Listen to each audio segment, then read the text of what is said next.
What is up, guys? TopTierYugioh here, and today I've got an updated pure Dogmatika control deck that utilizes the new cards from Battle of Chaos to end on boards such as White Relic, White Knight, Mirage with a floor in hand, and so that's 3 disruptions, and our Knight can't be destroyed by battle or card effects, and so you get to disrupt your opponent's extra deck and easily control the game and then win from there. So let's go ahead and get into the list. Grab some milk though, because this deck profile is going to get a little spicy.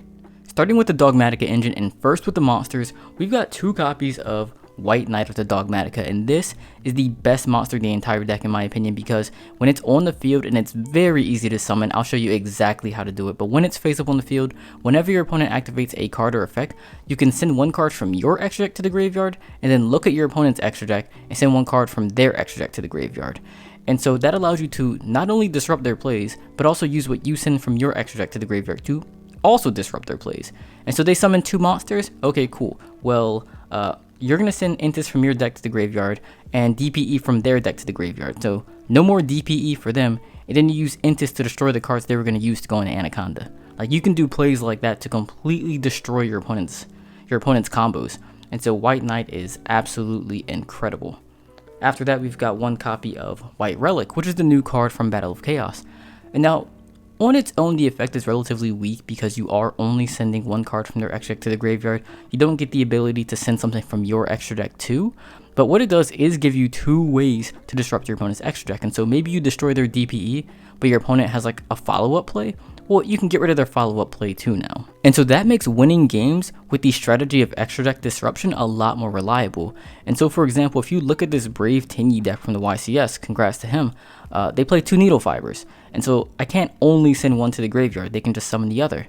However, they do have 1 Auroradon. If I send that to the graveyard, that means they've already probably resolved the Needle Fiber, and they can just use that synchro, or that tuner monster that they summon to synchro into other plays. And so you really need to deal with both like the Auroradon as well as one of their synchro combos as well.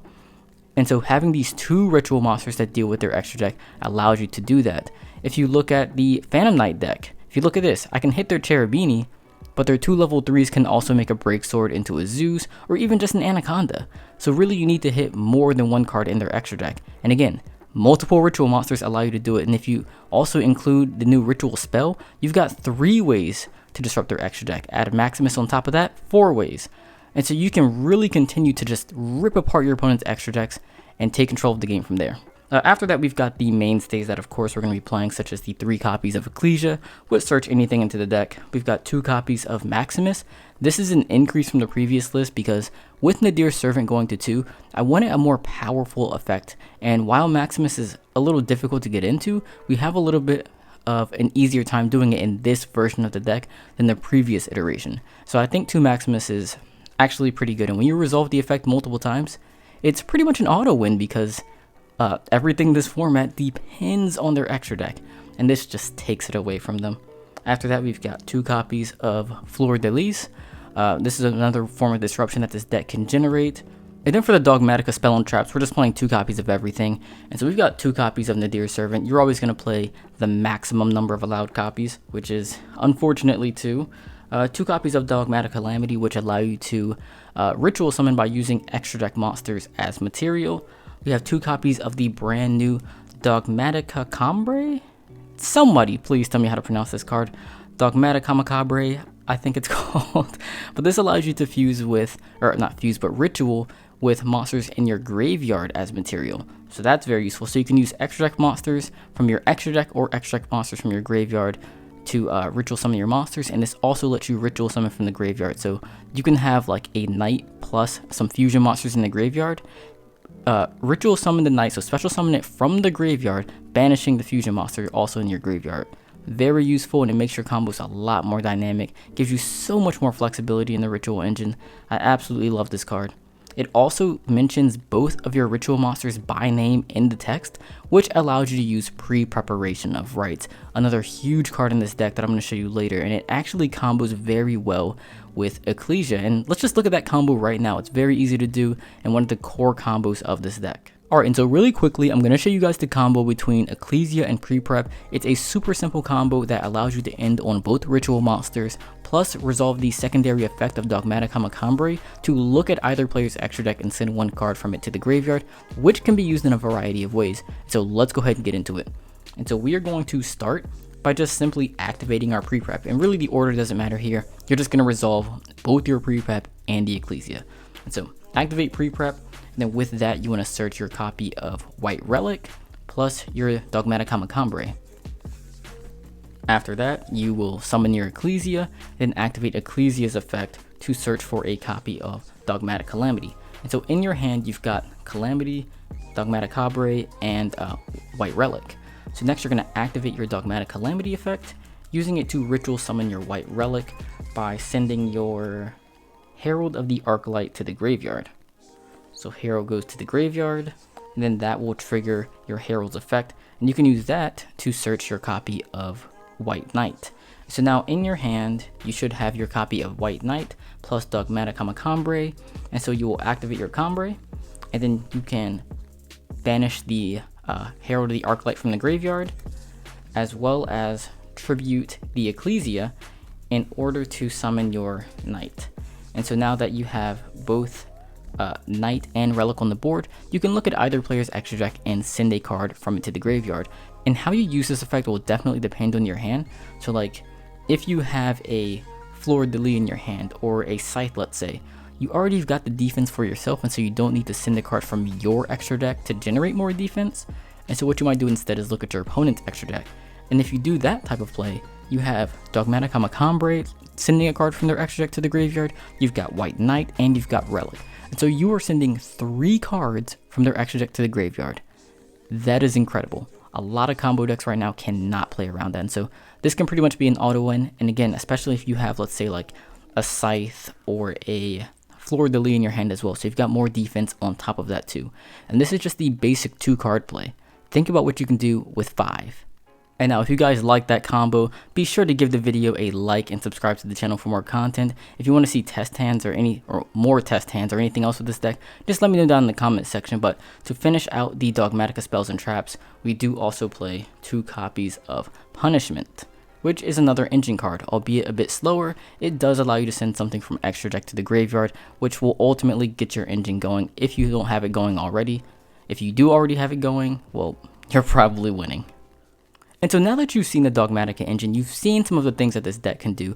I'm going to show you a lot more of what this deck can do later, but in order for this deck to be as consistent as possible, which is integral for this current format, we have to play a lot of consistency cards. And so for those, we are going to start with 3 copies of Diviner of the Herald. And if you are familiar with this deck, if you saw the previous deck profile or test hands video, you know how powerful this card is, just allowing you to send something like Herald from your extra deck to the graveyard to trigger the effect with just a normal summon is extremely useful because it turns your normal summons into a way to get to any of your ritual cards. It's also very important that it is a normal summonable monster with low attack, because that lets you go into All Mirage and then potentially Secure Garden or other link plays that set up your Maximus.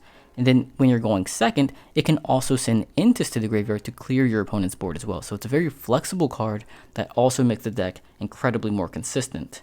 In that same regard, we have 3 copies of Preparation of Rites, which is another big consistency card because it, like Diviner, can search any of your ritual monsters. And it also adds a ritual spell from the graveyard to the hand, thus giving you more fuel for the next turn or giving you something you can discard or send back into the deck. Just a great card overall, and note that it is not once per turn. That is also very big. With that, we also have 3 copies of Pre-Preparation of Rites, which is something that we can only play now that we have Dogmatika Cambre, whatever this card is called. We have this now that mentions both of our ritual monsters by name so that we can use Pre-Prep.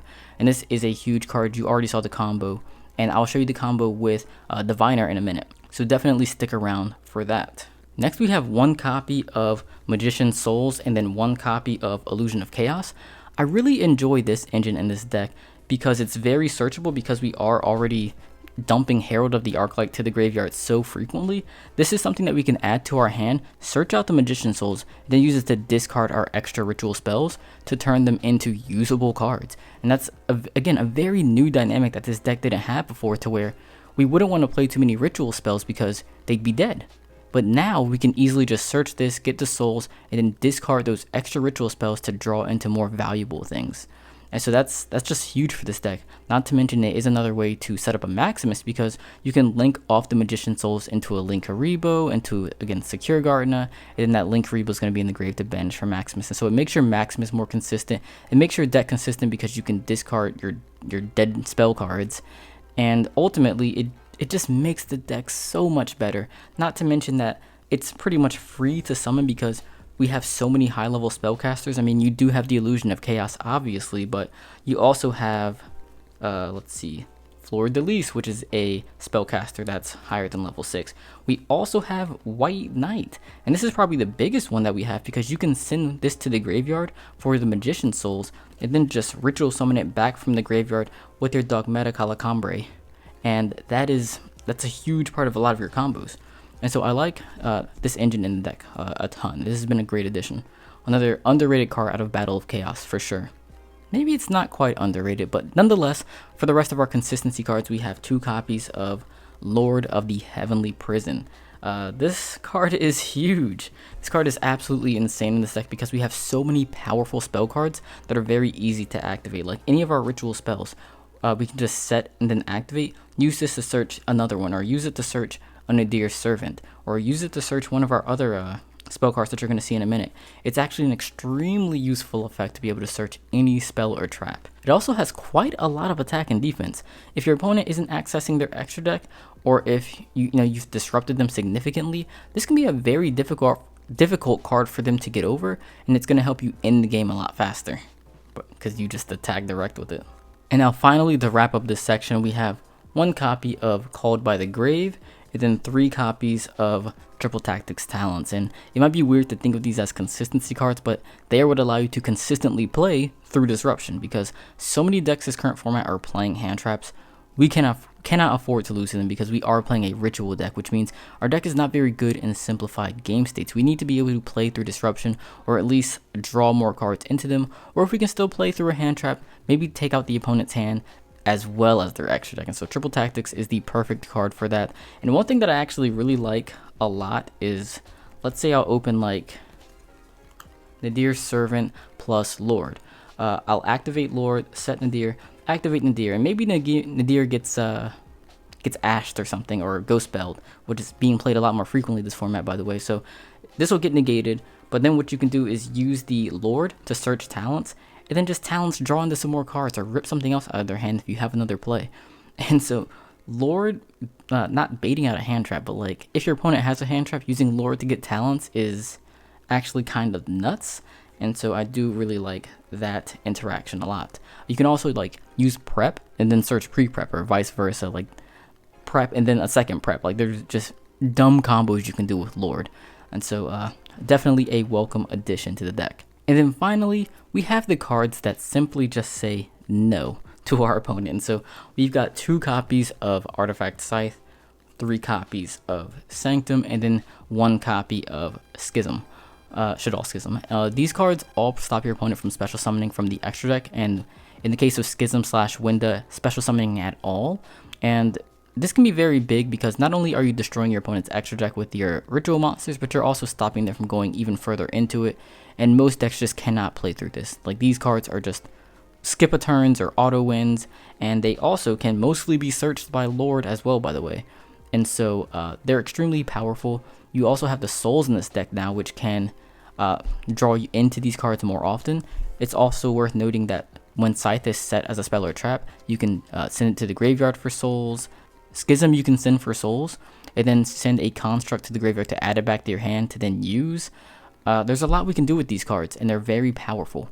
But I think not much needs to be said about these. For the extra deck, starting with the Synchro Monsters, we have 3 copies of Herald of the Arclight.